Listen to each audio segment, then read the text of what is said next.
In this age of bare survival, where clothing barely covers the body and hunger gnaws at every belly, other tribes are still eating raw meat and gnawing on wild grass.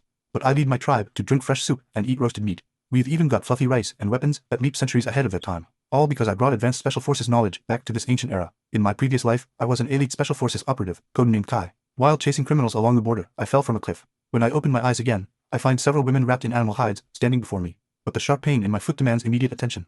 Drawing on years of wilderness survival training, I quickly determine the wound, snakebite. I grab a nearby stone blade, slice open the wound, then press a fire-heated branch against it. After one agonized scream, I collapse to the ground, hoping the high temperature will destroy the venom proteins. After a night of fighting for survival, I bounce back the next day, like an indestructible cockroach. I grab a piece of dried meat from a woman's hand and devour it. When I finish, I gesture wildly demanding more. The woman's answer is obviously no. After all, in this small tribe of just over 50 people, daily food is limited. And now, with winter approaching, they need to stockpile supplies. Food goes to the adult workers first. I'll have to find my own food. As the weather grows colder by the day, I must find a way to store food for winter. Thinking it through, the easiest meat to obtain right now is fish. There's a stream less than 1,000 meters away, but this tribe doesn't eat fish, so naturally, they have no fishing tools. With this in mind, I gather some vines and begin weaving a basket to catch fish. Soon, I return to the cave entrance with a large bundle of vines and start crafting the basket. Several children gather around, watching me curiously, making unintelligible sounds. Nearby, a few women are drying grass in the sun.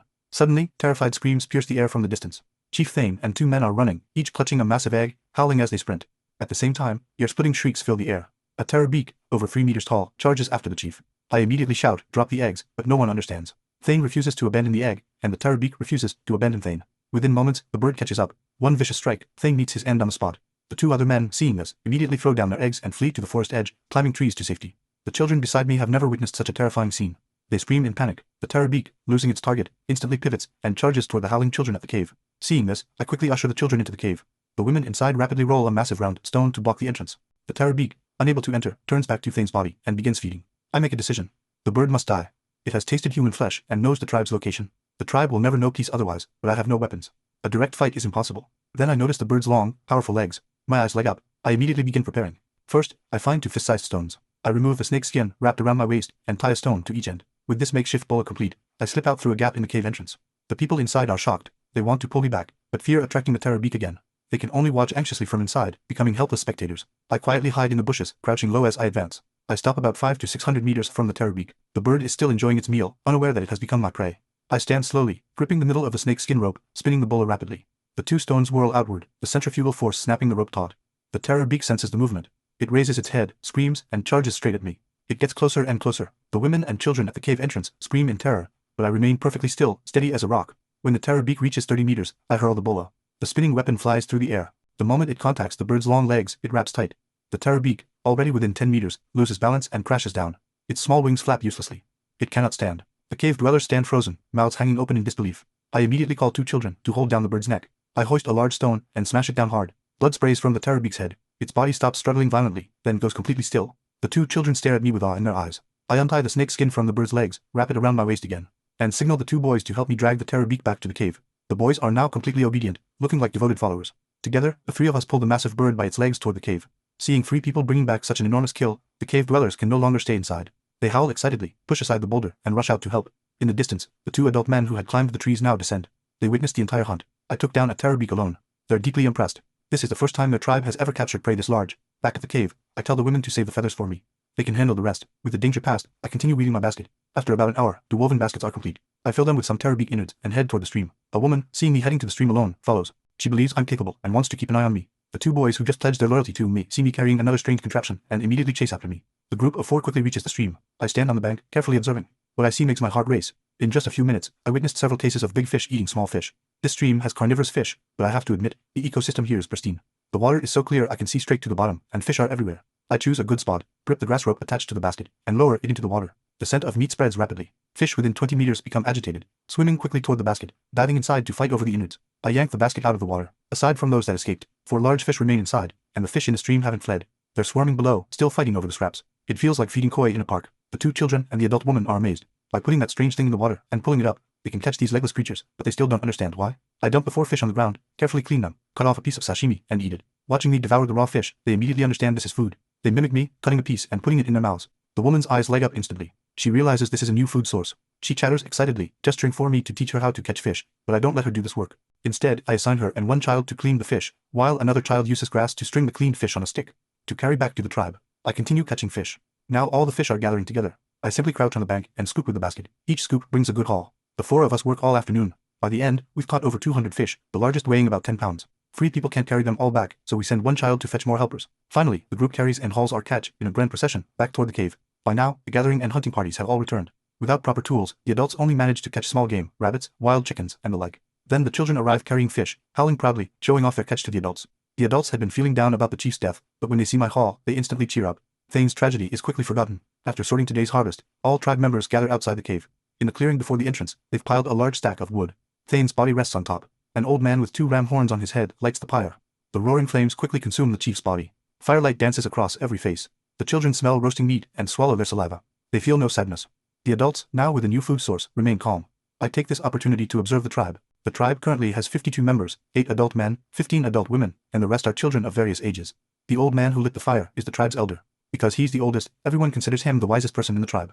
Though now, he might need to settle for second place. I'm replacing him in everyone's hearts. There's also a man with 6 fingers who prefers using a wooden club. Likely due to inbreeding, he seems somewhat simple-minded. Next to 6 is a man wearing a feather necklace. He appears clever and, like 6, prefers a wooden club. Behind Feather is Stone, who wears a bone necklace and uses stones as weapons. Standing some distance away is a 15-year-old youth with only 1 ear and 4 scars across his left cheek. His weapon is a spear made from a straight leg bone. Next to Scar is 17-year-old Fang. His father was chief 2 generations ago. His weapons are 2-foot-long, saber-toothed tiger fangs. Then there's Ox, the tallest in the tribe, powerfully built.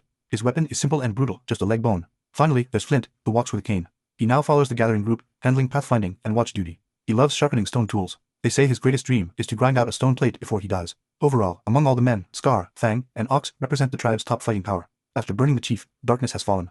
Led by Elderhorn, everyone enters the cave to divide the food. Since no one has eaten fish before, today they make an exception.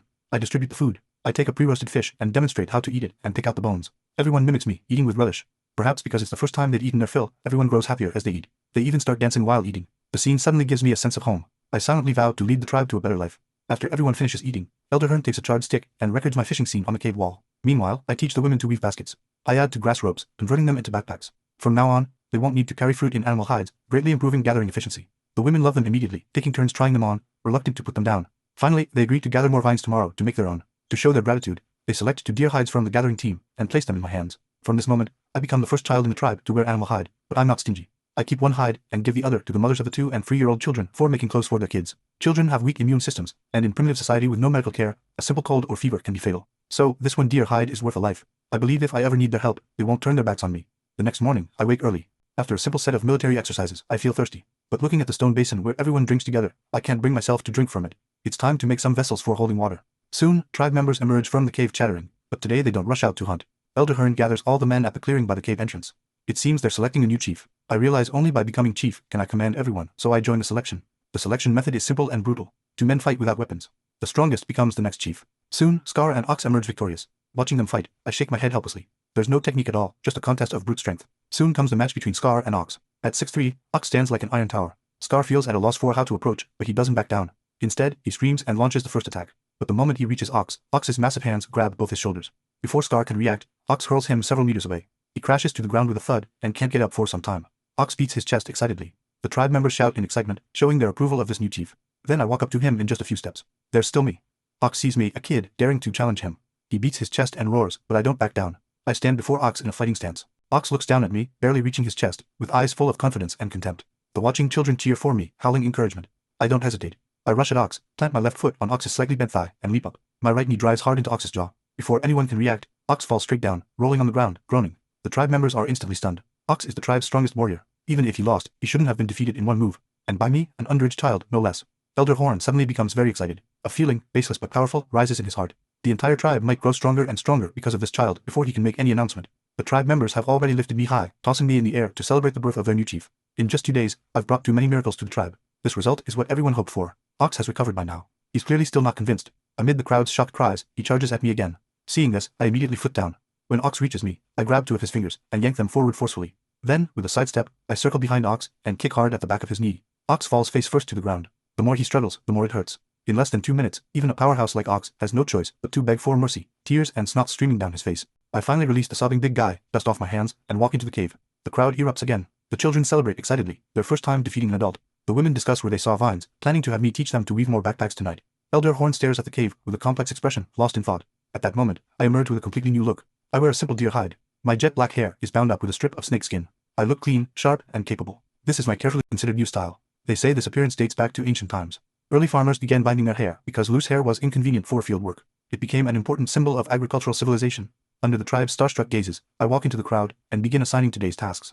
First, I reorganize the gathering team. The tribe now has 15 adult women. 6 are pregnant, the remaining 9 plus Flint make 10 people. But today, I only send 8 women to gather. Now that they have backpacks, they don't need Flint for protection. Each woman can carry a stick for self-defense. The 6 pregnant women stay behind to watch the home and care for the 2 and 3-year-olds. The older children will gather grass. The remaining woman will take 2 boys to catch fish at the stream. Now everyone has work, but Flint hasn't received an assignment. He seems dejected.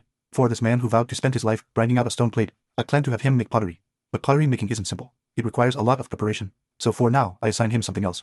Yesterday's fish aren't dried yet. Without salt, they'll rot quickly in this weather. Smoke curing can preserve them for years, so I demonstrate the process for Flint, then leave it all to him. Meanwhile, I find a flat area in front of the cave and begin digging a pit to build a kiln. The kiln has 3 levels. The bottom is for ash removal and airflow, the middle for adding firewood, and the top for placing pottery. After 3 or 4 hours of work, the kiln is finally built, but a wet kiln can't be used. I call the 2 boys from yesterday's fishing trip and have them stack firewood in each level to burn. By this afternoon, it should be ready. After assigning all the work, I personally go to the stream to select clay. I find a smooth, flat pebble to use as a work surface. After pounding and kneading the clay, I shape it. Soon, the first small water jar, narrow at the bottom, wide at the top, is complete. Following the same method, I make 3 more, placing them all beside the cave to dry. Then come several 2-handled cooking pots, dozens of clay bowls, and some small utensils. These items don't need to be beautiful, just functional. I still aren't sure how many of these will survive the firing. When the afternoon is halfway through, I place all the half-dried pieces into the kiln. The 2 boys in Flint stand nearby, watching intently. The new chief has made so many clay vessels in one day, they just don't know if they'll work. I ignore them. I sit by the fire pit, adding plenty of firewood, and stay there until evening. The tribe members out gathering and hunting return one by one. The women's harvest is abundant. Backpacks filled with wild fruit and large bundles of vines, clearly planning to make more backpacks. The men's catch is also good today. 2 large birds that look like turkeys, some eggs, and several groundhogs. Adding today's 100 plus fish, the tribe's total harvest is substantial. All the food we can't eat today can be stored. With those pregnant women about to give birth, they'll have plenty of food. When the clay bowls begin turning white, I stop adding firewood. I let the fire die naturally and cool overnight. Tomorrow morning, we can open the kiln. After a day of labor, the tribe members are exhausted, but as they gather around the campfire, every face wears a happy smile. No more hunger. Most importantly, I've turned the 2 large birds into clay-baked chickens. They've never tasted such delicious food, but I have no appetite. The food only has a tiny bit of coarse salt. You can barely taste it. Salt is precious right now. They say it was traded from another tribe. I'm already calculating in my mind. Can I trade pottery for more salt? After everyone eats, the women return to the cave to weave baskets. They've discovered backpacks are truly useful. Today, despite having fewer people in the gathering team, they collected more than 4. I distribute all the animal hides. Now, several children can huddle together under blankets. The next morning, I immediately check the pottery firing results. Flint rushes over with Elder Horn, chattering nervously to the elder. I myself am extremely nervous. My salt trading plan and my dream of meat soup all depend on this. With the anticipation of breaking open a golden egg, I lift the dirt cover off the kiln and peer inside. All the clay bowls are a vibrant terracotta red, as if glazed, unexpectedly smooth. Seeing this, Flint snatches up a bowl, running his hands over it excitedly. He then stumbles back to the cave. Moments later, he returns carrying a bowl of water, howling with joy, proudly showing the tribe this beautiful water-holding vessel. I smile and continue removing the pottery. 4 cooking pots and 4 small water jars came out perfectly. Smooth surfaces without a single crack. Of the 8 spoons, only 2 survived. The rest melted and stuck together. Of the 20 plus clay bowls, only 12 are usable. Piece after piece of terracotta pottery emerges from the kiln. The tribe members feel nothing but shock and excitement. Fang and Ox move fastest. Each grabs a jar and runs to the stream. Soon they return with 2 jars of water. Though Elder Horn is excited, he maintains his composure. He gestures and speaks to me, asking how this was done. Before I can answer, yesterday's 2 helpers eagerly jump in to explain. But my main concern is whether I can trade for salt. I express this question to Elder Horn. Unexpectedly, Elder Horn looks at me like he's looking at a wasteful child. He points at the various pottery pieces, then at the adults and children of the tribe, explaining in their language just how precious these things are. When I finally understand, I'm completely shocked. Even a single bowl can be traded for an almost adult boy or 2 girls. Never mind the water jars and cooking pots. Among the various tribes, water-holding vessels are extremely rare. Spending a lifetime grinding out a stone plate is normal. To obtain more vessels, some tribes will trade people without hesitation. They think having too many people is useless and just consumes more food. But I believe more people can obtain more food and increase the tribe's fighting strength. New members bring fresh blood to the tribe. With this in mind, I immediately assign a trading mission. Elder Horn and all 7 members of the hunting party will set out, using 1 water jar, 1 cooking pot, and 3 clay bowls, to trade 4 people and salt. Trade the water jar for 2 adult women. Trade the cooking pot for 2 almost adult boys. Trade all 3 clay bowls for precious salt crystals collected from mountain rocks. If there's no salt, trade the bowls for girls. After giving instructions, the group immediately departs. I continue assigning tasks to the other tribe members. The trade is with a tribe to the west. Over a mountain and across a valley, the group quickly reaches their destination. This tribe is slightly larger than Riverstone tribe, with about 80 to 90 people. The 2 tribes have traded with each other before. Seeing Elder Horn's group arrive with goods to trade, Chief Baldcap of the other tribe immediately comes out to greet them. After a brief conversation, Elder Horn pulls a clay bowl from his backpack and hands it to him. Trade this for salt.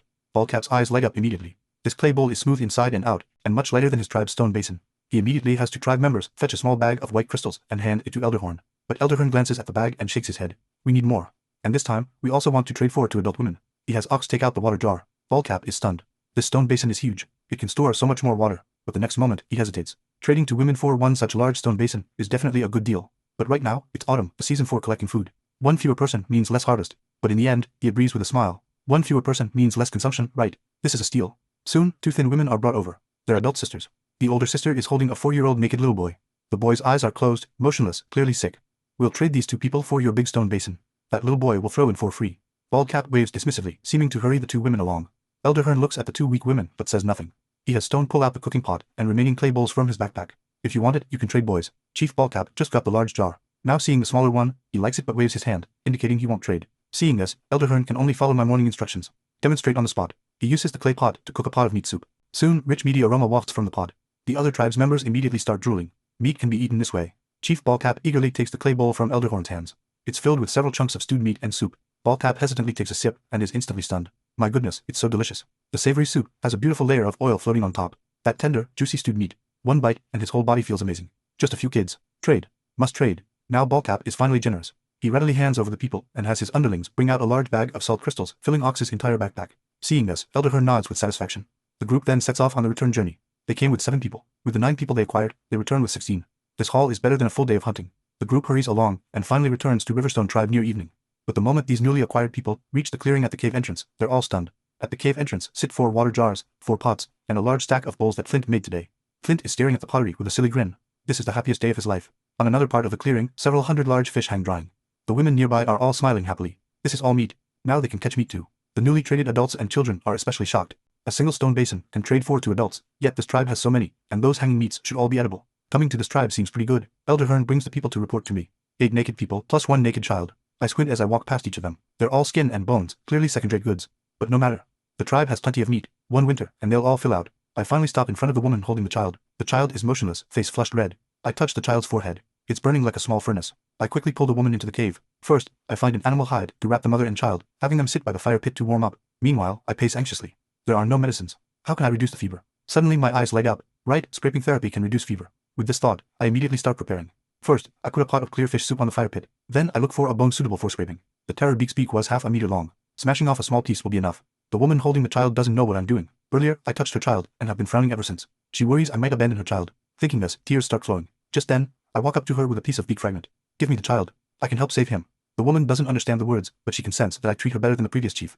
Trembling, she hands the child over. I use the bone fragment to scrape red marks across the child's body. The sleeping child's face wrinkles in pain, whimpers escaping his mouth. Before long, I return the child, now covered in red scrape marks, to her. I then ladle a bowl of fish soup and spoon feed it to her child. The child must have been starving 4 days. He swallows immediately upon tasting it. I breathe a sigh of relief.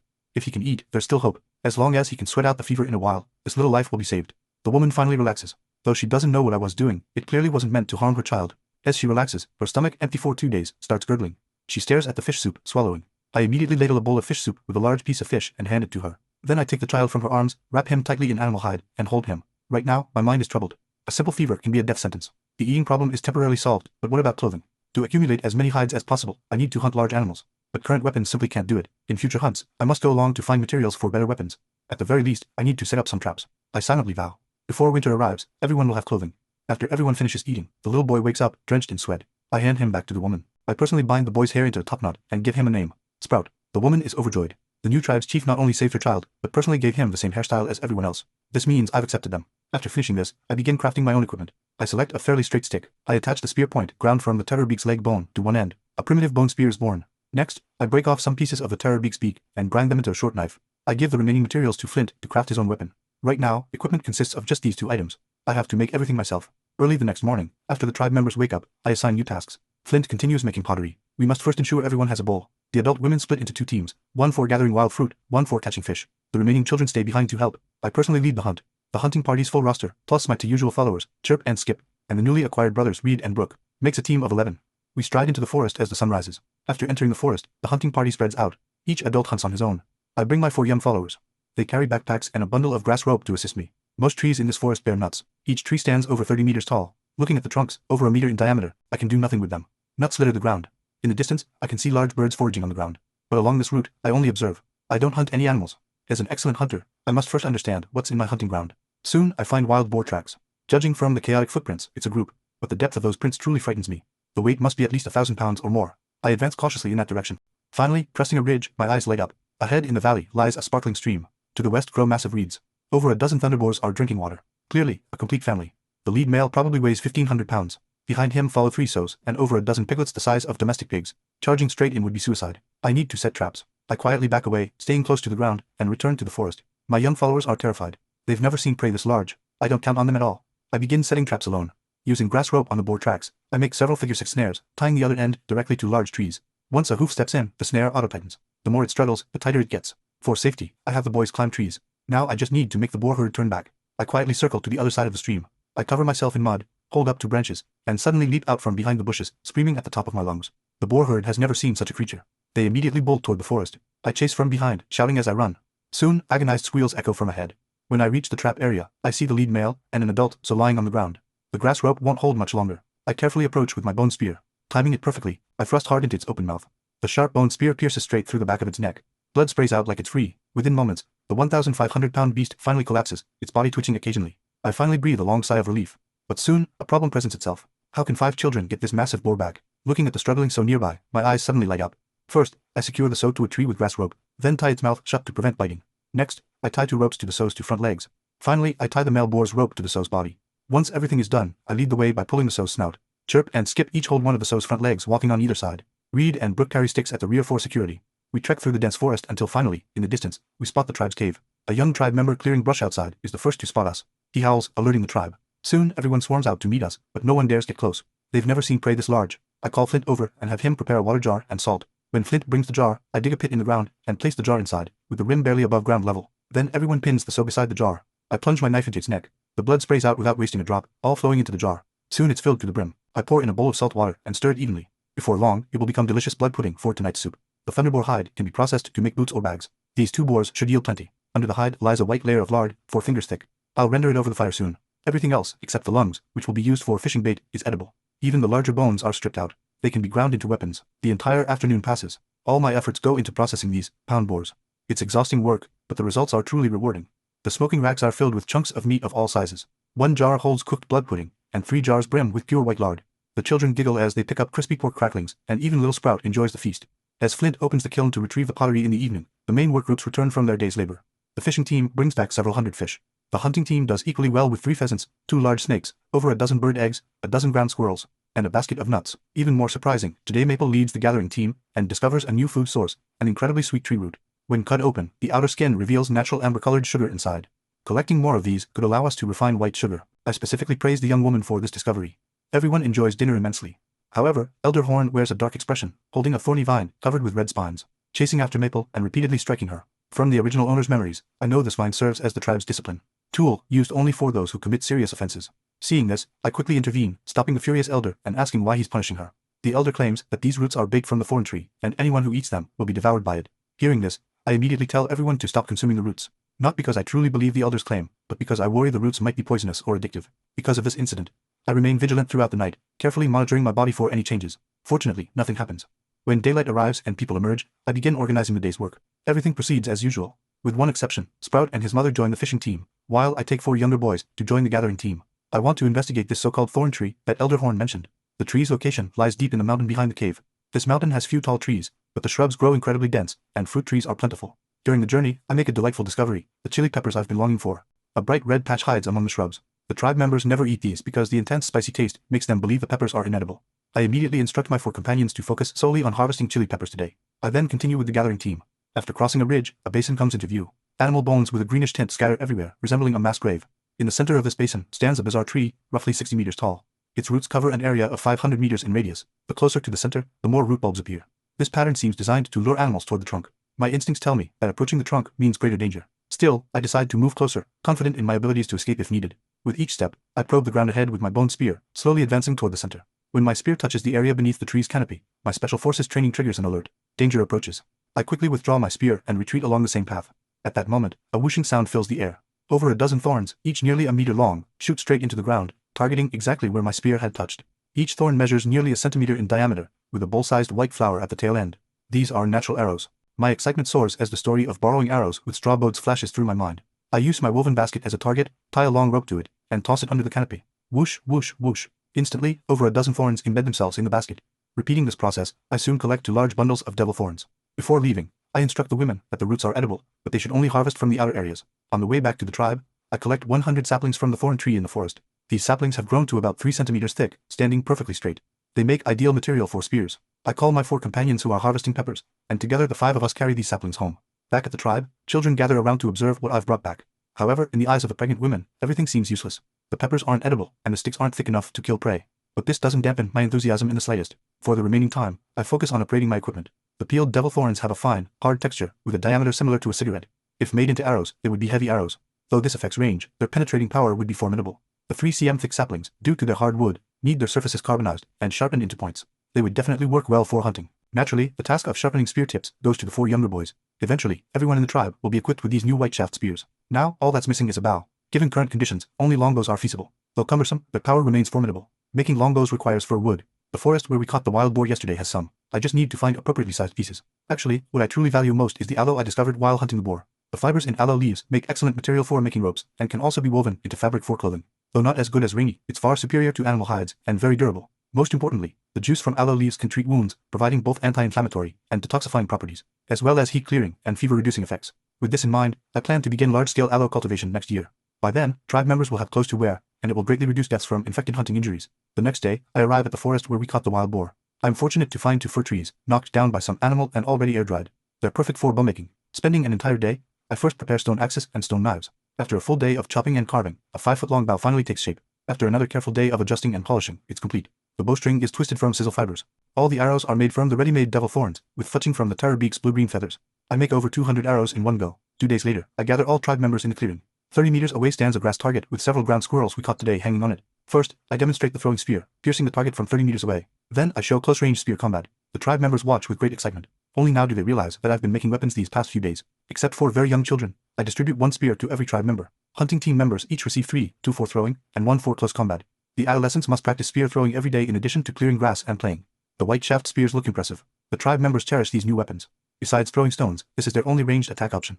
Next, I demonstrate the bow and arrows. From roughly 100 paces away, I shoot 5 consecutive arrows, all hitting the ground squirrels. Everyone stands amazed, crowding forward eagerly, wanting to touch the weapon. However, I only demonstrate it for them. I don't plan to promote it yet, as making bows is simply too difficult. After successfully promoting the spears, I begin making boots. 2 black boar hides, after multiple rounds of tanning, have become extremely strong and flexible. To ensure everyone gets a pair, only my boots are made entirely from boar hide. All other tribe members have boots with boar hide soles and uppers sewn from various small animal furs.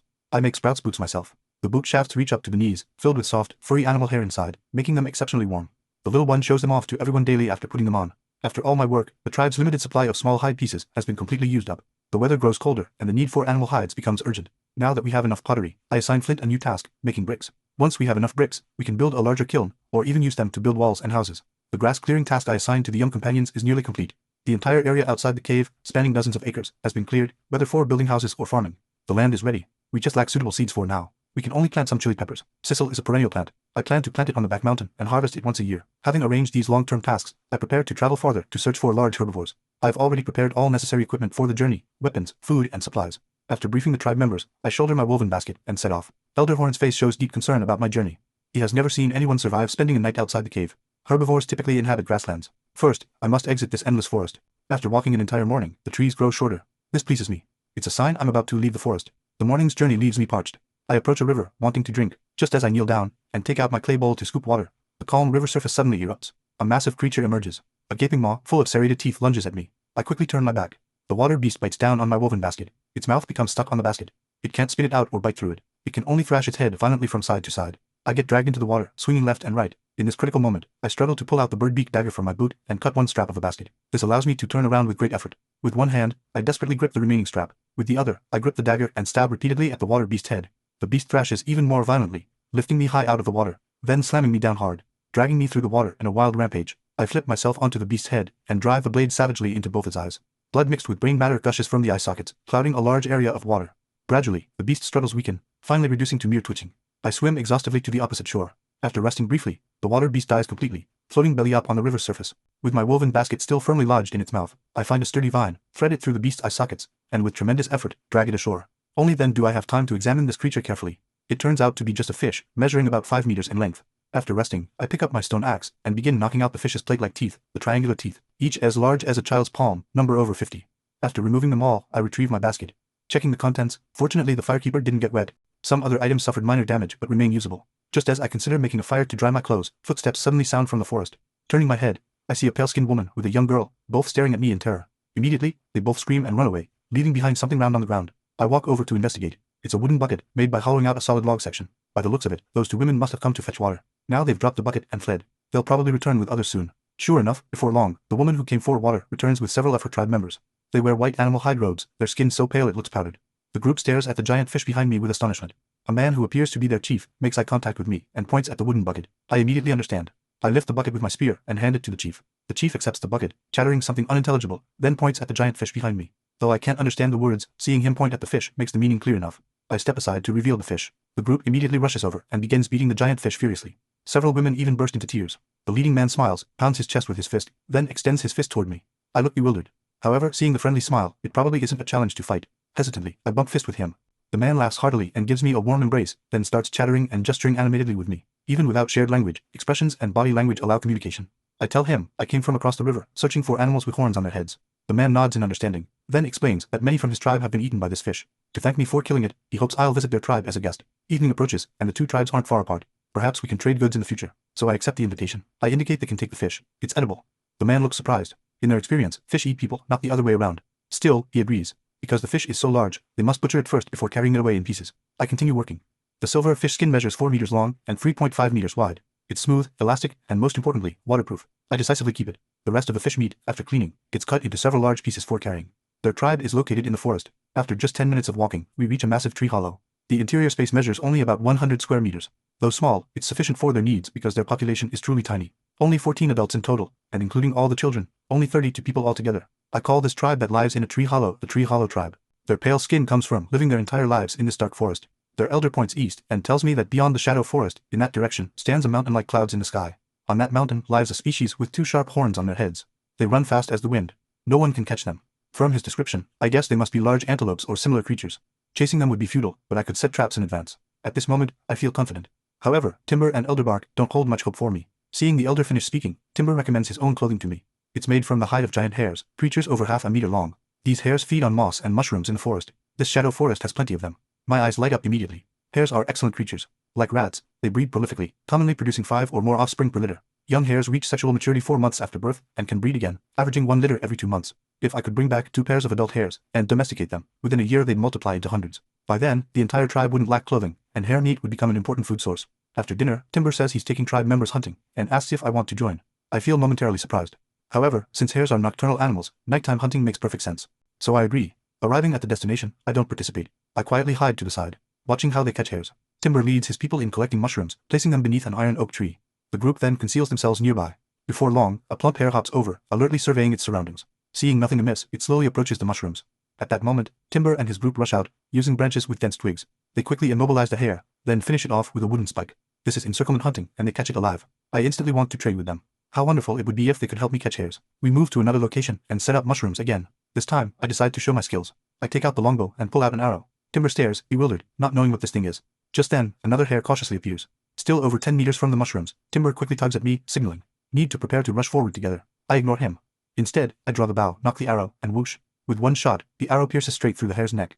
Timber stares at my bow in complete bewilderment. I smile, hand the longbow to him, give him an arrow, and teach him hand over hand how to draw the bow. He shoots another arrow at the hare on the ground. Whoosh. The arrow embeds itself halfway into the ground. The Tree Hollow tribe members gasp in amazement, fascinated by this miraculous weapon. Seeing Timber hold the bow lovingly, reluctant to let go, I give him a feathered arrow as a symbol of our friendship. The rest of the hunt becomes my solo performance. In half a night, I shoot over a dozen hares. This number exceeds their wildest imagination. Usually, catching 3 or 4 in a day is considered excellent. This also makes the Tree Hollow tribe secretly wonder about the strength of my tribe. Upon returning, following my request, the hare hides from this hunt go to me, while the meat goes to the Tree Hollow tribe. Naturally, they have no objections. If I stay here a while longer, I can definitely collect enough hides for my tribe. I've achieved my goal for this expedition, but I want to travel farther and explore this world more thoroughly. Moreover, I'm very interested in the animals Elderbark mentioned, perhaps capturing a few alive to pull cards. Carts wouldn't be bad. The next day at dawn, I replenish my food and fire supplies and bid farewell to Timber. I also ask him to help catch some live hares, feeding them grass and mushrooms daily. When I return, I'll trade other game for them. Timber doesn't want me to leave. After all, with me here, they'd survive this winter much better. But he knows I have more important matters to attend to.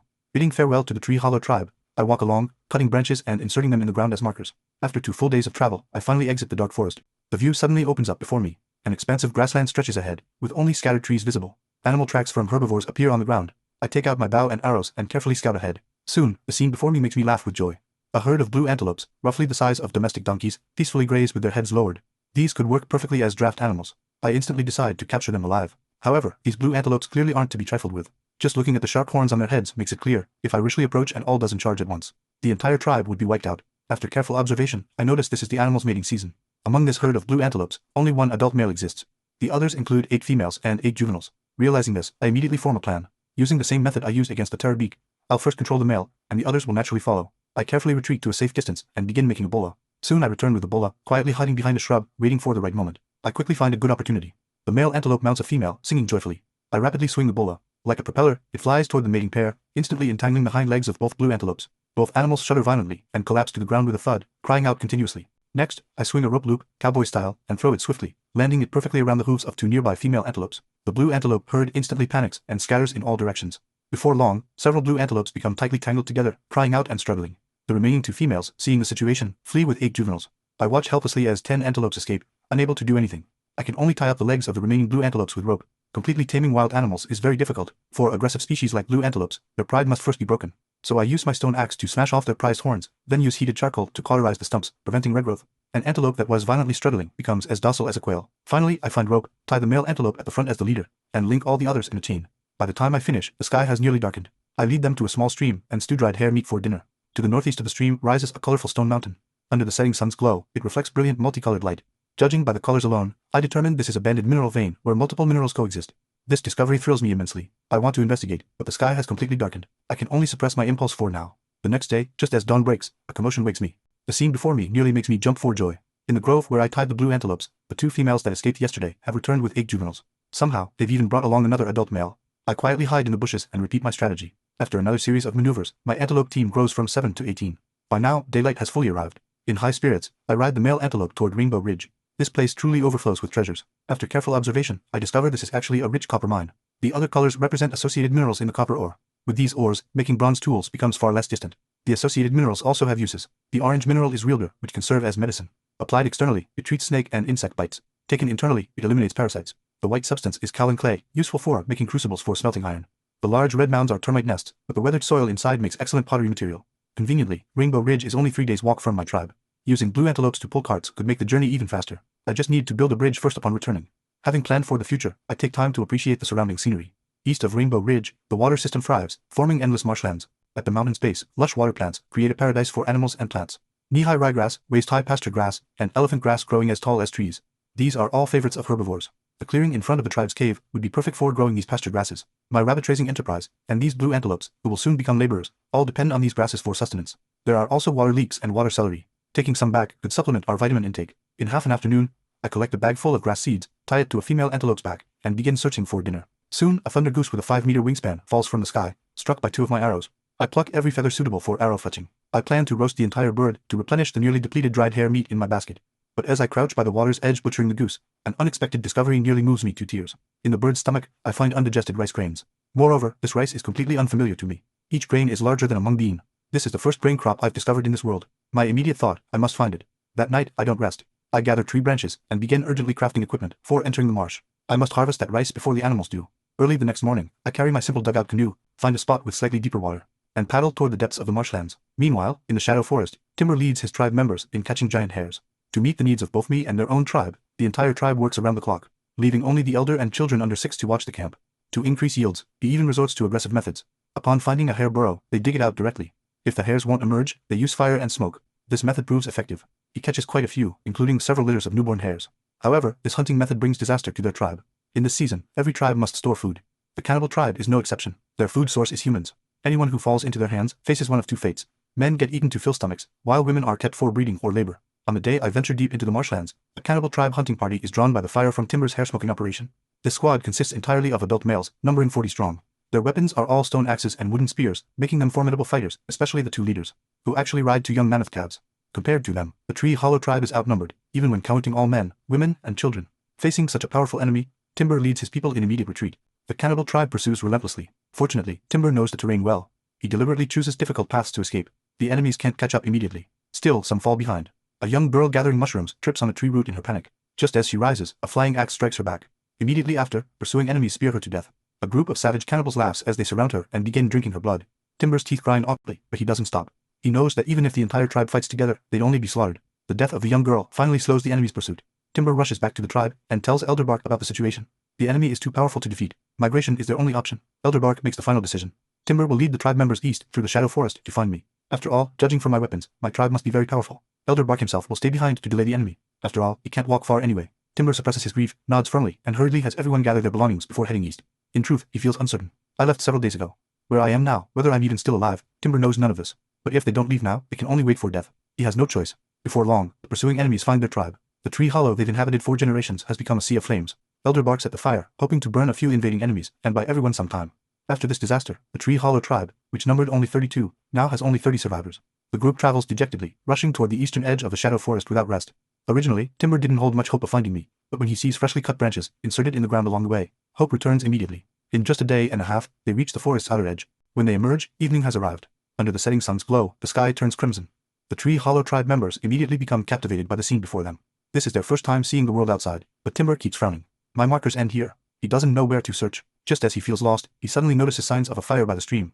Moving closer, he sees numerous animal tracks in the soft mud, including the distinctive bootprints of my strange footwear. Timber breathes a sigh of relief. He knows I must be nearby, so he has all tribe members camp here for the night first. While Timber leads his people in their desperate flight, I carefully search the marsh depths. Finding rice among the dense reeds isn't easy. Suddenly, my eyes light up as an idea strikes. Waterbirds love eating this rice. I just need to search where waterbirds gather. With this thought, I immediately act. While paddling the dugout canoe, I vigorously strike the water's surface with a wooden stick. Suddenly, from the nearby reed beds, a flock of water birds takes flight with a great flapping sound. I paddle quickly in the direction the startled birds came from. As the distance decreases, a small patch of rice-bearing stalks gradually appears before me. My eyes suddenly blaze with light, joy rising in my heart. This is the wild rice I've been searching for. Immediately, I paddle even more vigorously toward that shallow wetland. But just as my small boat nears its destination, human shouts suddenly sound from behind. Following the sound, I look back to see several naked primitive people floating on the water surface, touching driftwood logs, waving at me and continuously calling out. Their expressions show urgency. These people belong to the Marsh tribe living in this wetland. This tribe's population number is only about 50%. At this moment, they're gathering their winter food supply, water chestnuts. Suddenly seeing a fellow human sitting in a mysterious object floating on water, slowly drifting toward what their elder calls the Forbidden Death Zone. Out of goodwill, the Marsh tribe gathering team leader, Willow, frantically shouts at me, hoping I won't continue in that direction. Unfortunately, I can't understand their language. I just stare at them, bewildered. Seeing I show no response, Willow immediately swims toward me. While I'm still confused, Willow has already reached my boat's side. She points at the reed bed where much rice grows, shouting continuously. Her expression shows both anxiety and fear. Seeing the woman means no harm, I relax. However, judging by her expression, she seems to be warning me of danger there. I gesture, mimicking a wild beast's movements, make an animal sound, then point at the reed bed. Willow shakes her head. She points at me, then at that patch of ground. Then she places her hand on the water surface and makes a slow sinking motion, indicating I'll sink if I go there. I understand Willow's meaning and feel relieved. I appreciate her kind warning. However, I've made thorough preparations. There's no reason to give up now, so I paddle forward, heading resolutely toward the reed bed. Willow immediately shouts frantically at me again, but she doesn't swim any closer. The next moment, she stands utterly amazed. I tie two board-like objects to the bottom of my feet, then hold a large square wicker shield, as big as a person. Just like that, I step calmly onto the Forbidden Death Zone without sinking. Everyone who witnesses the scene gasps in amazement.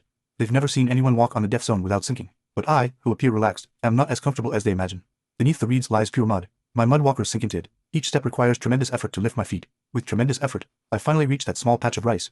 These rice plants each stand about 2 meters tall. Each stalk bears plump, golden rice ears.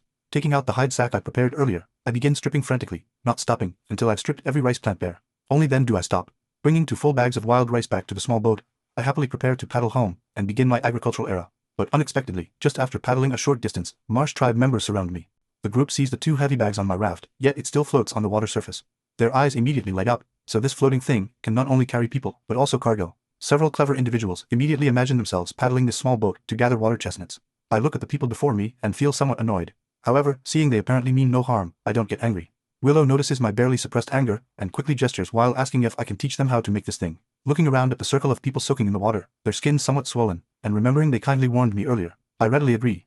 I gesture for them to gather everyone's driftwood logs together in a row. I also collect some reeds to use as grass rope and bind all the driftwood together. Then I have Willow climb on.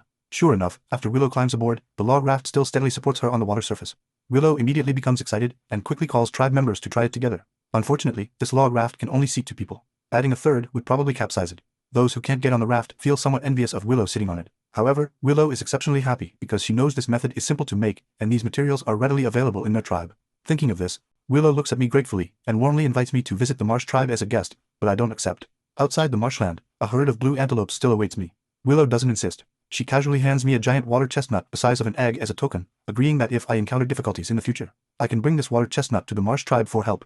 I accept the water chestnut with a smile. Without rest, I bring the 2 bags of rice seeds back to the grassland at the foot of Rainbow Ridge. During this day's emergency harvest, I obtain approximately 60 pounds of grain, but I can't bear to eat a single kernel. I just want to rush these treasures home and plant them during next year's spring plowing. However, since I'm going to farm, agricultural tools are essential, so I need to gather more copper and tin, or to return and smelt some farming tools. On the evening when timber exits the shadow forest, I sit on the small grassland on the other side of Rainbow Ridge, eating fatty roasted beaver while weaving large baskets, preparing for the next day's mining work. But timber on the western side of Rainbow Ridge faces a grim situation. When they fled, they didn't bring fire supplies. For the past 2 days, they've only gnawed on dried meat. At night, cold and hungry, they can only huddle together for warmth. The next morning at dawn, I energetically lead the blue antelopes toward the western side of Rainbow Ridge. At the western base of Rainbow Ridge, Timber is distributing freshly gathered wild fruit to tribe members. Just then, several tribe members excitedly point at Rainbow Ridge, shouting. In the distance, they see a young man on the bare stone mountain, slowly leading a group of 4-legged beasts forward. I also hear the shouting from below the mountain. Following the sound, I spot the Tree Hollow tribe by the stream, wondering why they've come. After over 10 minutes, Timber leads the group climbing up the slope. Seeing their condition, I can't help but frown. Why did they bring even the children? And they're all filthy. Seeing me again, Timber feels utterly awestruck. He knew I came to find horned animals, but he never imagined I'd actually catch them, and alive at that. This clearly surpasses anything those few cannibal warriors riding mammoth calves could achieve. At this moment, I seem like a deity in Timber's eyes. I see each person holding only a single wild fruit, clearly unable to eat meat. I quickly take out the unfinished thundergoose and roasted beaver to share with them. Timber crouches by the fire, eating, while recounting the past few days' experiences. Other tribe members also chime in, gesturing and supplementing the story. After I understand, I can't help but gasp. There were actually cannibals nearby. Suddenly, a terrifying thought appears in my mind. If the cannibals have already reached the Tree Hollow tribe, how far can they be from my own tribe? With this thought, I immediately decide to finish gathering all the ore today and head straight back tomorrow. Then I look at Timber and ask what they plan to do next. Hearing this, everyone from the Tree Hollow tribe lowers their heads, not knowing how to answer. Winter approaches, but their tribe has been burned down. Moreover, the cannibal tribe pursues them relentlessly. They don't know where to find shelter next. Seeing this, I directly extend an invitation. Why don't you join my tribe?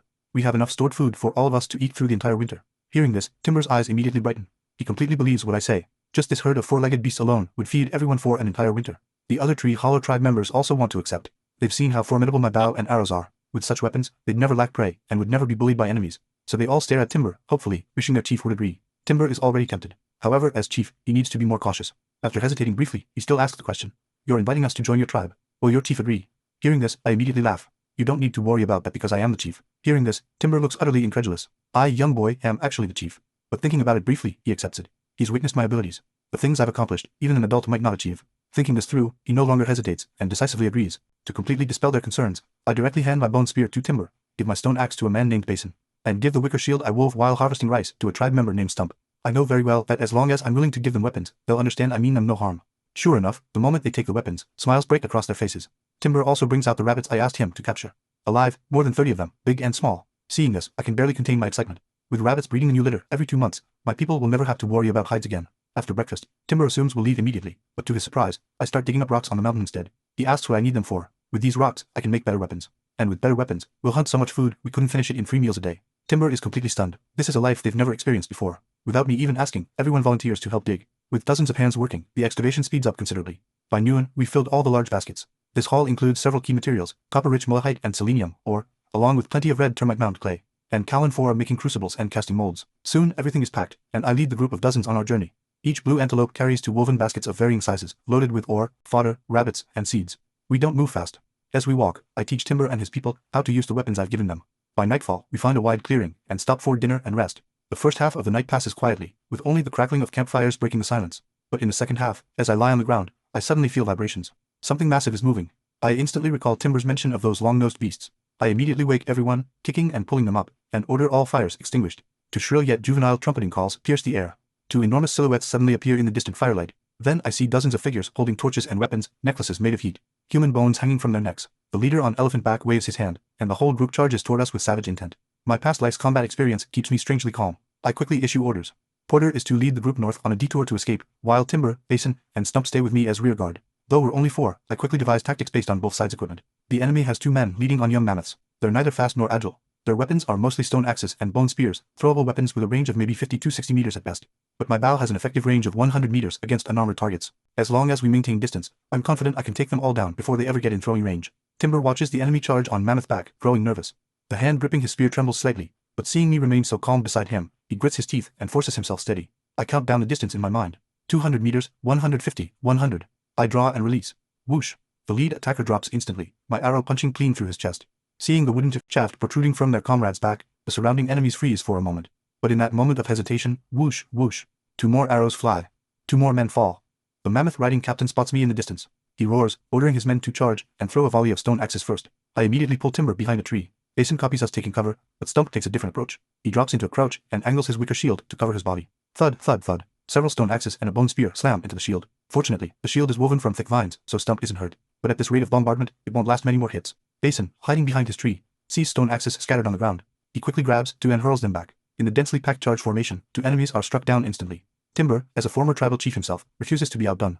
He picks up a bone spear and throws it back. 1 enemy is pinned diagonally to the ground, clearly dead. I immediately call for everyone to run. We need to maintain distance and keep fighting. This cycle repeats. The enemy force, originally 40 strong, is now down to just 7.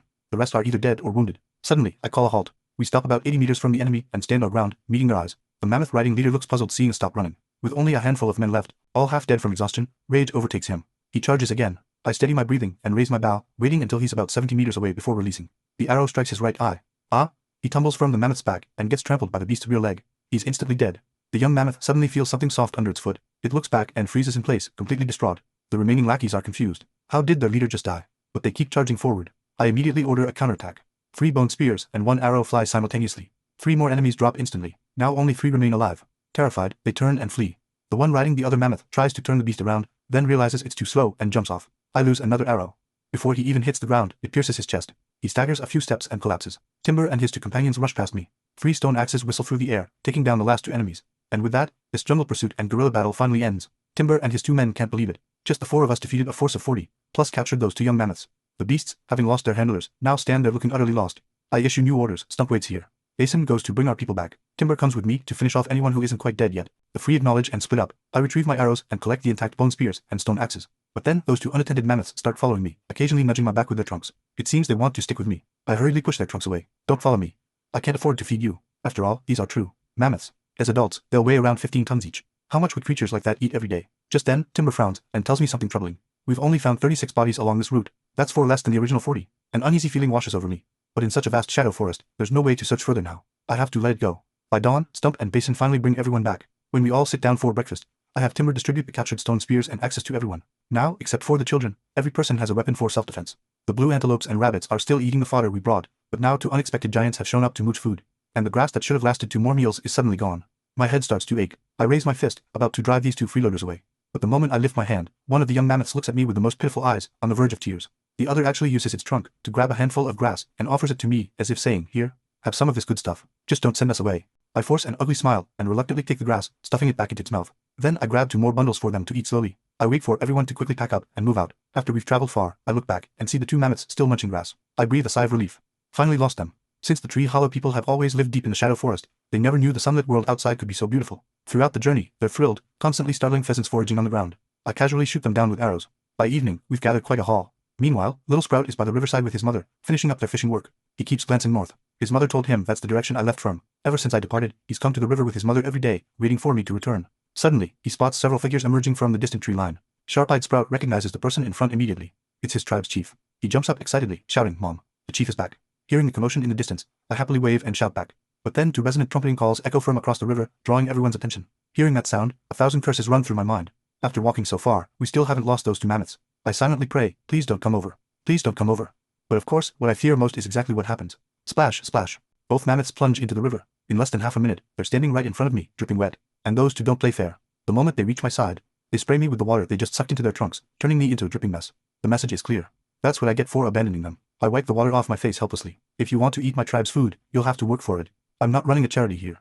Hearing this, the 2 mammoths pat my head with their trunks. I have no idea what that's supposed to mean. The women from the fishing group are startled by the 2 giant beasts, but seeing how familiar they seem with me, their expressions quickly turn to admiration. The chief is amazing. Even such huge monsters obey him. Sprout is the first to run over, hugging my leg affectionately, completely unfazed by the giants nearby. I tell them the newcomers are all joining our tribe, then lead everyone back to the cave together. Little Sprout gets placed on one of the mammoth's backs, looking incredibly proud the whole way. As we travel, the Tree Hollow people and the fishing group keep sizing each other up. The fishing group mostly stares at those 18 blue antelopes, while Timber's people observe the Riverstone women. Their hairstyles, leather boots, the fish in their baskets, and the white shaft spears each one carries. Those white shaft spears are Timber's favorite. The fact that every woman has one makes him deeply envious. Realizing he's now part of the Riverstone tribe fills him with quiet excitement. When I bring the Tree Hollow people back to the Riverstone tribe, everyone greets me with a unified shout, "Chief." The Tree Hollow people's attention is instantly drawn to this. When they see the scene before them, they're all stunned. Beautiful jars and pots everywhere, countless fish piled at the cave entrance, and a thunderboar carcass riddled with a dozen holes, weighing at least 1,000 pounds. I feel quite pleased. Clearly, the hunting party has learned to use spears effectively. Timber finally grasps the full extent of the Riverstone tribe's strength. Now he truly believes that here, no one will ever go hungry again. The children are standing on a grass mountain nearby, facing off with a newly arrived four-legged beast. That's the grass they've been gathering these past days. Judging by the size of the pile, it should be enough to feed the blue antelopes and these two mammoths all winter. I quickly tell everyone that these four-legged creatures are domesticated and will help with work in the future. Not far away, in an open area, a large pile of red bricks has accumulated. Flint reports to me that he's been firing 4 kilns daily. He's also made a tool for the children and proudly shows it to me. When I see what Flint has made, I'm absolutely shocked. It's a simple wooden rake. This guy has real potential as an inventor. After praising Flint, I tell him he can stop making bricks tomorrow and fire another batch of pottery for the new tribe members instead. Speaking of pottery, Elder Hearn mentions he has something to report. A few days ago, the Balcap tribe from the west came to trade pottery again. This time, they paid with plenty of salt crystals, enough for the Riverstone tribe to last a long time. After inspecting all the work, I make arrangements for the animals we brought back. The rabbits are placed in a corner of the cave. I build them an enclosure using stones and clay, just a temporary winter home. Among the 30+ rabbits, 3 are already pregnant. Shortly after being placed in the pen, they start pulling their own fur to make nests. The other rabbits, though only 1 or 2 months old, are already the size of melons. By next spring, they'll become new breeding machines. The baby mammoths don't need managing. They refuse to leave at Grass Mountain no matter what. The blue antelopes are tied to a tree not far from the cave entrance. Tomorrow I'll have people build them shelters. With everything arranged, dinner is almost ready. Before the meal, I hold a welcoming ceremony. The Tree Hollow people don't resist the top-notch tradition at all. In fact, they think binding their hair does look more spirited than having it loose. Today we hunted a giant boar, so tonight's blood pudding is definitely on the menu. Combined with wild vegetables, we fill several large pots. There's also the pheasants I shot today, made into chestnut braised chicken, plus a dozen fresh grilled fish. Everyone gets a sweet and sour fruit too. This hearty feast instantly brings the new and old tribe members closer together. Everyone chats and laughs, eating happily. After dinner, I ask the tribal elders to help the newcomers make leather boots and teach them how. Meanwhile, I grab a piece of charred wood and head to the cave wall, thinking while sketching. On the wall, I draw a terrain map of the area outside the cave, the stream, the forest, and some things that don't exist yet. I'm currently planning how to develop the land in front of the cave. This plot covers nearly 30,600 acres. If we planted it all with rice, the entire tribe could eat until they died, and still not finish it. Of course, planting it all with rice is impossible. This land is currently all dry fields, but rice must be grown in paddies. Just converting these dry fields into paddies is a massive project. Then there's the housing issue. Adding the new members and recent newborns, the Riverstone tribe now has 97 people. The current cave is gradually becoming inadequate, so we'll eventually need to build houses on this land. Residential area, rice paddies, vegetable plots, livestock pens, warehouses, pastures, bronze smelting zone, lumber mill. So many facilities need to fit on this land. I must plan carefully. The first problem to solve is converting the fields to paddies. My simple plan, build a square fortress in the middle of the clearing, housing the residential area, livestock pens, warehouses, metal smelting zone, and lumber mill. The entire fortress should accommodate at least 5,000 people, built in phases over several years. Around this fortress, I'll dig a moat. The excavated soil can be used with clay bricks to build city walls, preventing giant beasts and hostile tribes from attacking. Then, centered on the moat, I'll dig an irrigation canal to divert the 8 or 9 meter wide stream from the east. Additional return channels will let the moat water flow back to the stream, creating a vast water network. Small ditches along this network will irrigate the entire plot. The planned width for both the moat and irrigation canal is 4 meters. The eastern stream is 8 to 9 meters wide. With the same water flow, but half the channel width, the canal's flow rate will more than double. This makes it perfect for installing water wheels and similar hydraulic facilities. The specific plan, using the cave as the center line, measure 200 meters on each side for the fortress site. To avoid delaying next year's spring planting, Phase 1 is digging the waterway from the stream to the moat, roughly 700 meters. The excavated soil will be fired directly into bricks for later city construction. Phase 2 is digging the moat itself, but that's not urgent. The cave is still habitable for now. Phase 3 is ramming the city walls. The planned dimensions are a trapezoid 4 meters wide at the base, 2 meters at the top, 5 meters high. 4 gates, 1 on each side. Combined with the 4 meter wide moat outside, in this era, absolutely no one could breach it. Phase 4 is the 700 meter return canal. The excavated soil can be fired into small bricks for building houses and facilities inside the city. The entire project should take 3 years at most. Otherwise, I fear the cave won't accommodate everyone. The next morning, after all the tribe members emerge, I begin assigning work. There's a lot to do today. Food gathering is completely halted. The newcomers still don't have pottery, so Flint is assigned to continue firing ceramics. The children continue bundling grass, and they must follow my demonstration, to tie it into bundles for easier storage and transport. Chirp, Skip, Reed, and Brook. These 4 go to the back mountain to cut down all the devil thorn saplings for making spears. The women are divided into 2 teams. The larger group heads to the valley I visited before to harvest sisal. Porter leads 6 blue antelopes loaded with large baskets for transport. The smaller gathering group scrapes bark from wax trees in the forest. The secretions from wax insects on them are excellent wax-making material. I use insect wax for casting bronze molds. All the remaining men are assigned to logging. First, cut trees about as thick as a leg for building livestock pens. All branches get split into firewood. I'll use them to make charcoal. The more the better for copper smelting. Transportation is still handled by the blue antelopes. If they can't pull it, we'll get the baby mammoths to help. The tribe members don't understand these assignments. They think autumn should be for storing food, but I tell them we already have enough food stored to last until next spring, especially fish. Many of the ones we've caught recently have eggs in their bellies. If we keep fishing like this, the river's fish population will definitely decline. so we need to let these fish rest and recover. After everyone leaves for work, I start my own tasks. First, I make some charcoal from available firewood. Then, using the kaolin and shale clay we brought back, I create several crucibles and ladles for refining and making alloys. Next, I use mixed refractory clay to make square molds, which will cast copper and tin into chocolate, bar-like ingots. When needed, I can adjust the copper-tin ratio to make tools for different purposes. Once the charcoal and molds are ready, I start building the smelting furnace. I mix ordinary clay with pottery shards and chopped grass to make mud, then stack it into cylindrical earthen furnaces about 40 centimeters in diameter. I make 4 furnaces like this. When they all fire together, it'll save considerable time. Next, I use python skin to make simple leather bellows. Flint doesn't know what I'm up to, but he's quite curious to see what new thing I'll create this time. Once all my preparations are complete, the world's first primitive smelting equipment set is finished. I just need to wait until tomorrow for the charcoal to be ready and the furnaces to dry before starting operations. Chirp and Skip spend the whole day bringing back hundreds of white shafts suitable for making spears. But the adults doing the logging have it rough, working themselves to exhaustion all day. They only manage to cut down less than 10 trees. 3 stone axes break in the process. Still, I tell them they need to continue tomorrow. However, whoever works best gets new equipment. Everyone is puzzled. Stone axes are already the best tools they've seen. What could possibly be better? Their curiosity grows. After dinner, everyone enjoys their recreational time, while I sit by the hearth melting wax. Once it solidifies, I carve it with my bone knife into different tool shapes. Then I tightly wrap these wax models in clay, leaving only a small opening. After the clay completely dries, I heat it over the fire and pour out the melted wax, creating a hollow clay casting mold. The thin layer of wax residue on the mold's inner wall will help with demolding after casting. Though tedious, this method is precise and doesn't waste material. The poured out wax can also be resolidified and reused. Early the next morning, the tribe members lead away all the blue antelopes. After my persistent indoctrination, they finally understand that wild beasts aren't just for eating. They can also help humans work. Chirp and his 3 companions stay behind. Their task today is operating the bellows for me. Flint's pottery from yesterday is also fired and ready. Today, he's specifically helping me. Flint is smart, so I plan to teach him the copper smelting method. I can't do this work alone forever. Better to find an apprentice. I walk to the 4 furnaces and light 2 of them simultaneously. Reed and Brook pump the bellows, Chirp and Skip load charcoal and crush copper ore. Under the bellows' power, flames shoot high from the furnace mouths. Soon, the ore in the furnace chambers begins to melt. Copper water flows through gaps to the bottom of the chamber, pooling together into a lump of copper mixed with slag. The tin ore where also smelting works even faster. Under intense heat, it melts in just minutes. I use tree branches to scrape to metal lumps mixed with many impurities from the ash beneath the furnace chamber. Then I continue the process repeatedly. After about 3 or 4 hours, I finally accumulated a pile of impure copper and tin lumps. I light the remaining 2 furnaces. Once the temperature rises, I place the crude copper and tin in separate crucibles. After both metals melt into liquid form, I use clay ladles to skim off the surface impurities. Then, using pre-prepared clay jars, I pour the pure copper liquid into grid-shaped clay molds to cool. The tin liquid follows the same process. Flint and the 4 young helpers watch the metal liquid slowly solidify. Not understanding the principles behind it, they're amazed. Once the copper and tin ingots are cool enough to handle, I can't wait to remove them from the molds. It's now midday. Under the sunlight, the metal ingots reflect dazzling light. Everyone's mouths drop open staring at the metal. They've never seen anything so beautiful and shiny before. Even Little Sprout, who is playing nearby, is drawn over. He touches this one, looks at that one. Chief, what is this? I ruffle his hair.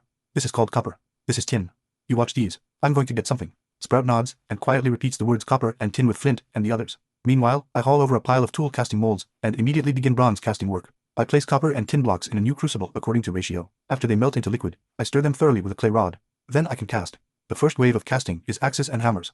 The scalding alloy solution pours into the molds. White smoke immediately rises from the reserved holes in the casting molds. Once the temperature drops slightly, I can't wait to smash open the mold with a stone. Among the clay fragments, a large axe head, gleaming with pale golden light, lies quietly inside. The axe head is slightly larger than a fire axe head. I assign the blade sharpening work to Flint and begin preparing other tool castings, rulers and saws, carving knives and chisels, planes and hand drills, plus diamond-shaped spearheads. By evening, when all the tribe members return, all work stops. The golden axe head has been sharpened to a razor-sharp gleam. Mounted on a handle, the world's first bronze axe is complete. There are also 2 saws fitted with wooden handles, one for single-person use, one for 2. Timber and his people see the gleaming golden axe and immediately crowd around, their eyes practically glued to it. And there's this. I smile and pull out a spear with a 100-cent spearhead. The tribe members' eyes go wide. This is still a spear. It's so beautiful, especially Fang and Scar. Seeing this golden-headed spear, they're practically drooling. Chief, do we get some too? The tribe members ask eagerly. I smile and hand Timber a piece of copper ore. It's made from this kind of rock. We just don't have any more right now. The Tree Hollow people are stunned. They helped dig this very rock and never imagined it could make such beautiful weapons. Porter, the most honest and direct, says, if we're out, we'll just dig more. We know where it is. I nod and tell them, digging like that is too inefficient. We need to make some things first. After this winter, we can bring back a lot. Then everyone will have a spear like this. Next, I teach them to use the saws. 2 people pull the large saw across the end of a log, moving back and forth. Before long, they cut off a round wooden disc. Using the one-handed saw to clear branches, they cut off a wrist-thick side branch in under a minute. The meter-long large axe is also easy to use, allowing full body strength when swinging. If Ox from the Riverstone tribe used it, he could fell a leg-thick tree in just a few chops.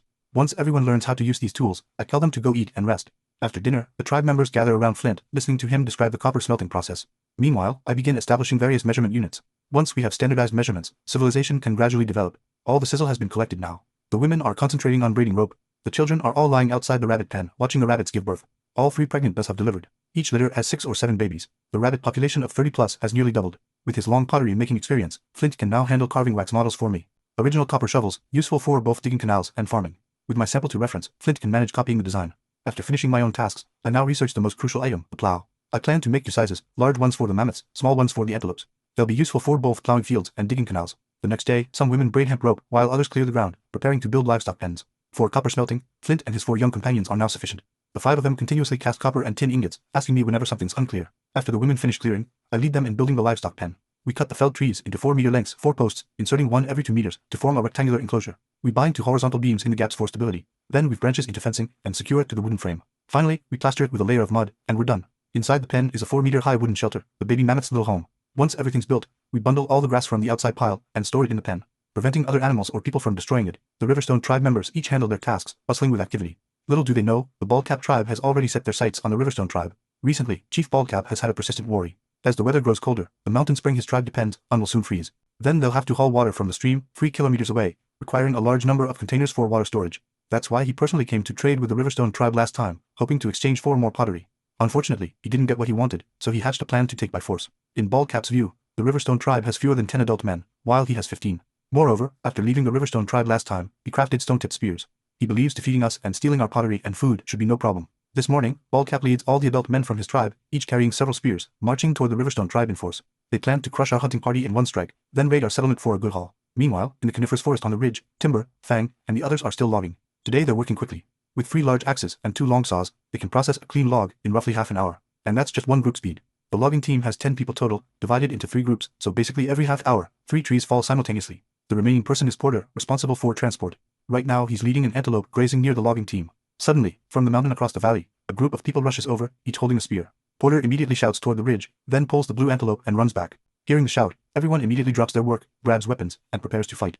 Baldcap leads his men in hot pursuit until reaching the ridge. Whoosh, whoosh. Several breaking air sounds. 2 antelopes at the rear are struck by spears. They scream and collapse. The other 4, still tied to them, keep running wildly, dragging their 2 dead companions toward the Riverstone tribe's grass mountain. Seeing this, the Riverstone people pull stone axes from their belts and hurl them. Whoosh, whoosh, whoosh. 3 enemies instantly drop dead. 2 more are wounded. Only 10 continue advancing. Baldcap is furious. He immediately orders another spear volley. But Timber's group hides behind trees. All the spears stick diagonally into the ground. Seeing this, Scar and the others flash out from behind trees again. 9 white shaft spears fly simultaneously. 4 more from Baldcap's tribe fall instantly. The others, frightened, hide behind trees. Scar's group also returns to cover, waiting for the enemy's next attack, but no sound comes. They don't know that Baldcap is already scared stiff. The enemy before him is too terrifying. Plus, he realizes the Riverstone tribe has more people than he expected, but his side is now down to just 8, including 2 wounded. Continuing to fight is impossible. He immediately leads the survivors fleeing toward the cave. Meanwhile, Little Sprout is pulling me toward the 2 mammoths, wanting me to name them. The larger one I name Ash, the smaller one, Val. I'm about to say something when Ash, looking westward, suddenly trumpets loudly. Caught off guard, Little Sprout jumps in fright. I immediately look in that direction. 4 blue antelopes are dragging 2 dead companions toward us, their bodies bristling with several spears. But I don't see the logging team following behind. My heart skips a beat. I hurriedly order all tribe members to hide in the cave. Don't come out until I return. After arranging everything, I grab my bow and arrows and golden-headed spear, then mount Ash and head west. Bow immediately follows. Following the blood trail left by the blue antelopes, Ash carries me in a full gallop. Soon we enter the forest. Ahead, a group of people suddenly appears, the leaders carrying golden axes, clearly Timber and his team. I freeze for a moment. Why is everyone here and no one's injured? Fang immediately brings the hunting party to my side and reports the entire situation. After hearing his account, I'm puzzled. Why would Baldcap attack our tribe? But regardless of the reason, anyone who dares harm my people must pay the price, even if they only killed antelopes. I immediately wave my spear. Follow me. I lead Timber and several logging team members toward Baldcap's tribe. Around 2 in the afternoon, we reach Baldcap's tribe, but the clearing at the cave entrance is completely empty. The cave entrance is blocked by a giant boulder, though a sizable gap remains. Several pairs of eyes peek out from inside. Baldcap is among them. What he feared most was that we'd come for revenge, and of course, what he feared is exactly what happens. We actually came, and with this kind of lineup, the leader holds a gleaming golden-headed spear, riding a long-nosed monster taller than a person. Baldcap feels nothing but regret. If only he'd known they were this powerful, why the hell did he even try? I notice the eyes peeking out from inside the cave. I immediately unsling my bow and knock an arrow. The next moment, a scream. Ah, Baldcap is shot through the eye. Oxstone 6, go push that boulder aside. I point at the giant rock blocking the cave entrance, giving orders to the 3. They immediately step forward and start pushing.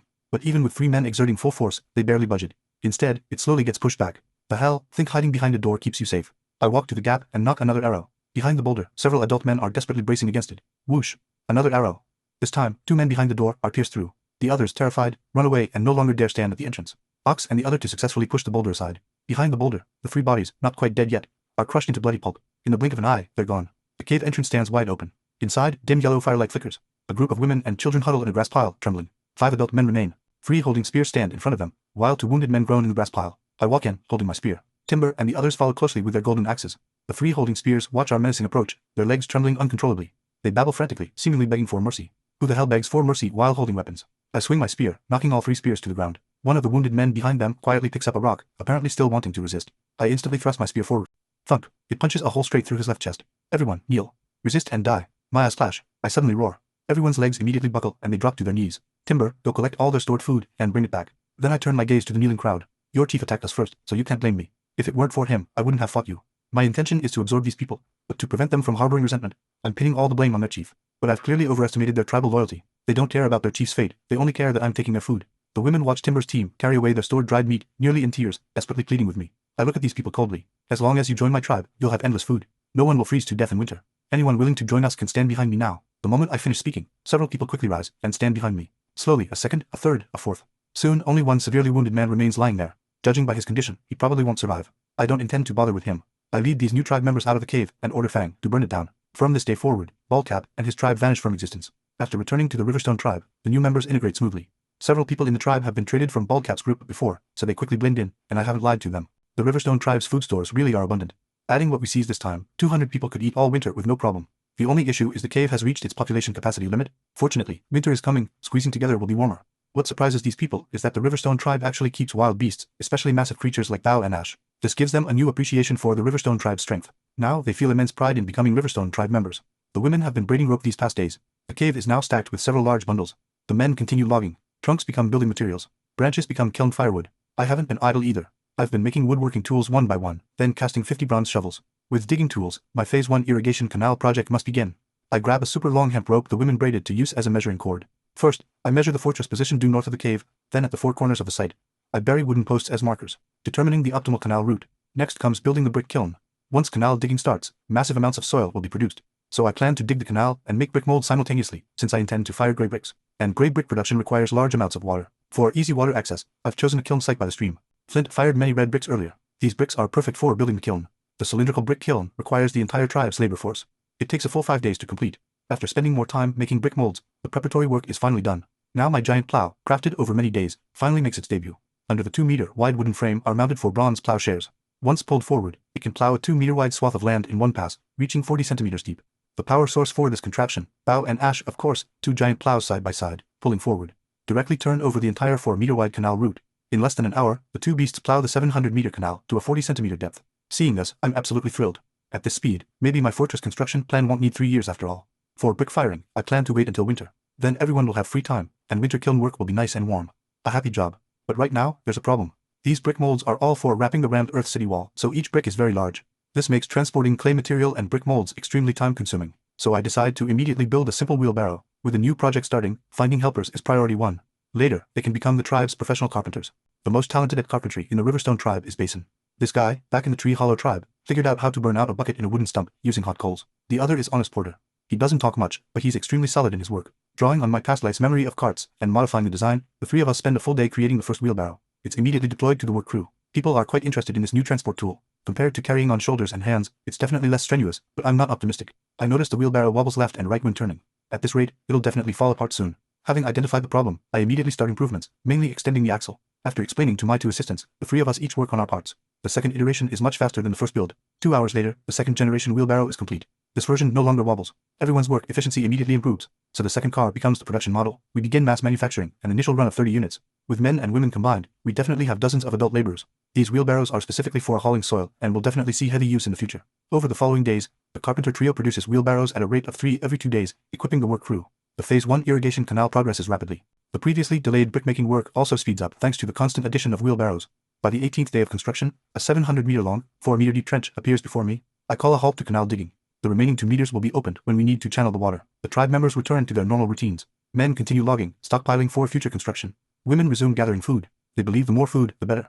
The 30 wheelbarrows are also complete. To enable large-scale copper or mining in the future, Basin and Porter are now designing large carts that antelopes can pull, under my guidance. With their previous 2 builds as experience, I explained the 4-wheel cart design and let them figure it out themselves. Meanwhile, I spend my time crafting field plows. Everyone busily works on their tasks in an orderly fashion. One morning when I emerge from the cave, the first thing I see is a vast expanse of white. The long-awaited winter has finally arrived. Goose feather snowflakes keep falling. The sky hangs dark and gloomy. Who knows when it will stop? The men's logging work halts. Everyone huddles inside the cave.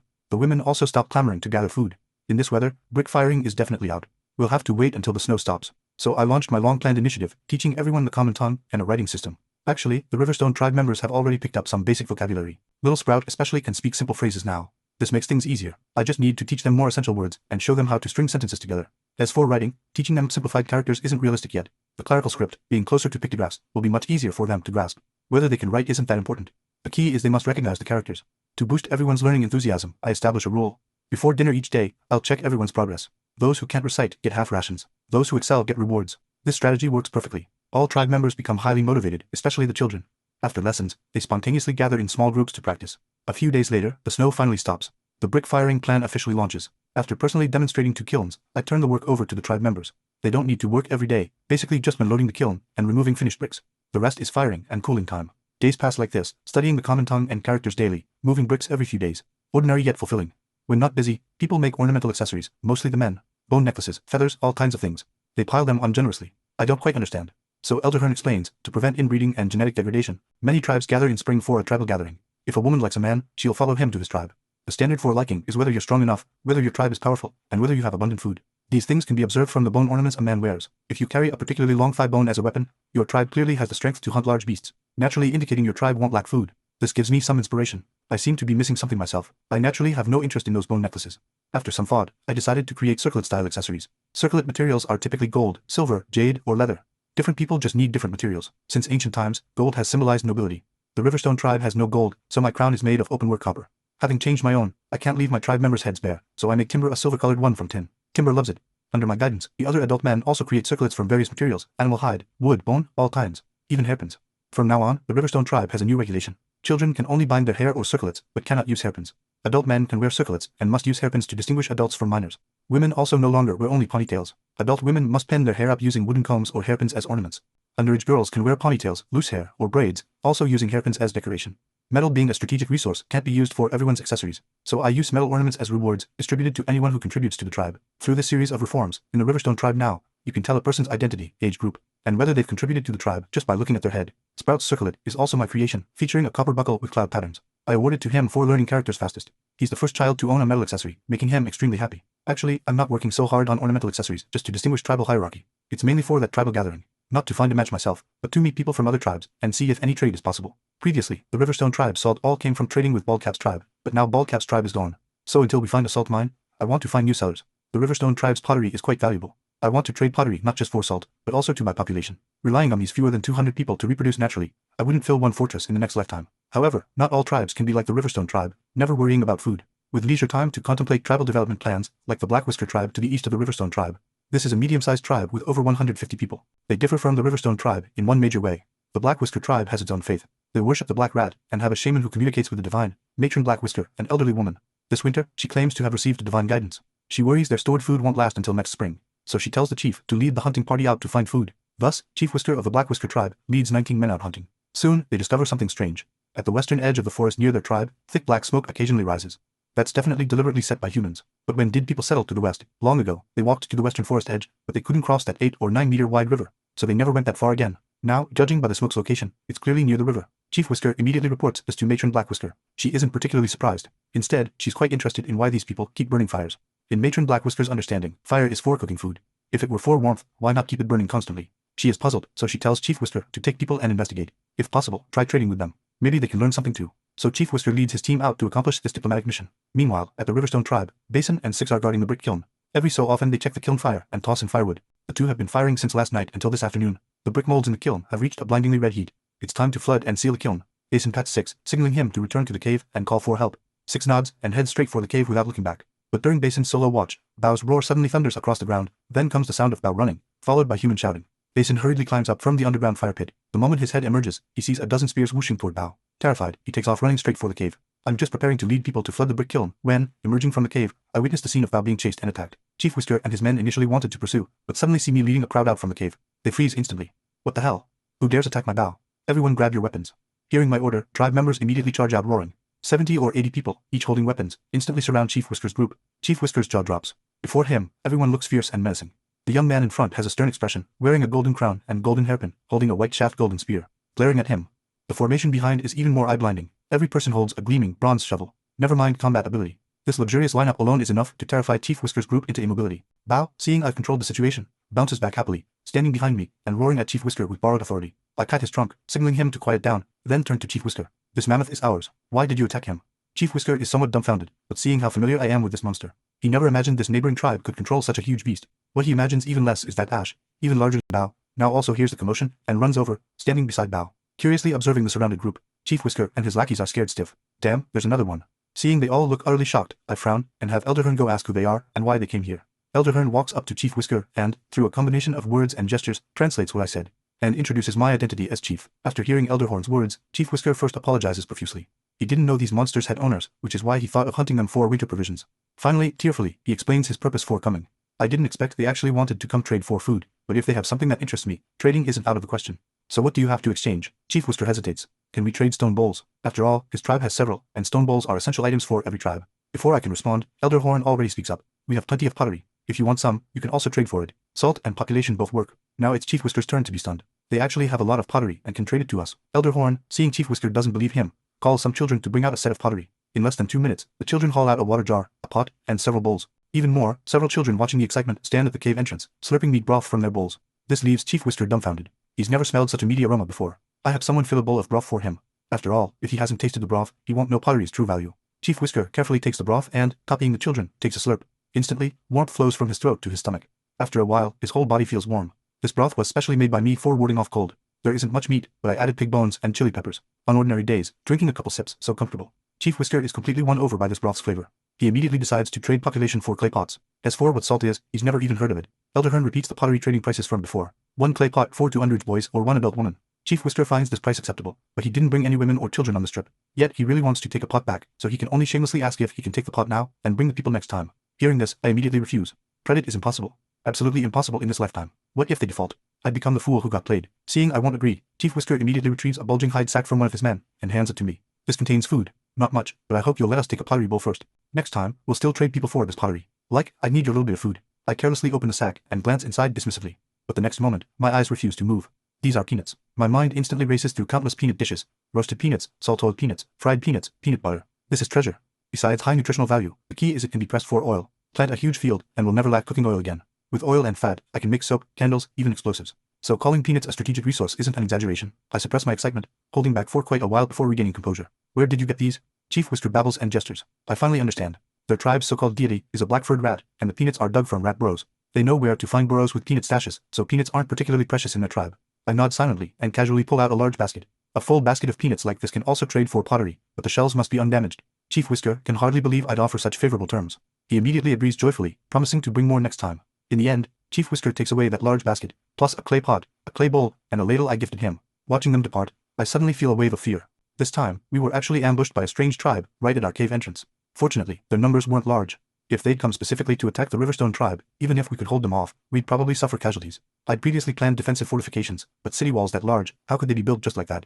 During this defensive gap period, I must first create temporary defensive works to rely on. I first have timber lead people to flood and seal the brick kiln. I stand at the cave entrance thinking, the kiln has been firing for 2 months now. We've accumulated massive amounts of finished bricks. Fortress construction won't start until next spring. So aren't these bricks just sitting idle right now? With this thought, a simple, quick defensive fortification appears in my mind. Early the next morning, I gather all the adults and tell them I'm going to use walls on 3 sides to surround the cave, leaving only a 2-meter wide gate on the east side. At the entrance, I'll use a 3-meter high stockade as the main gate, with 4 layers of spears bound side by side on the front.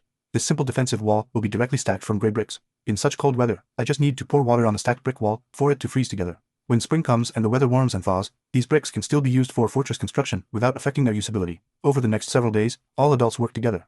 With wheelbarrows and so many tools, the wall height grows at a visible speed.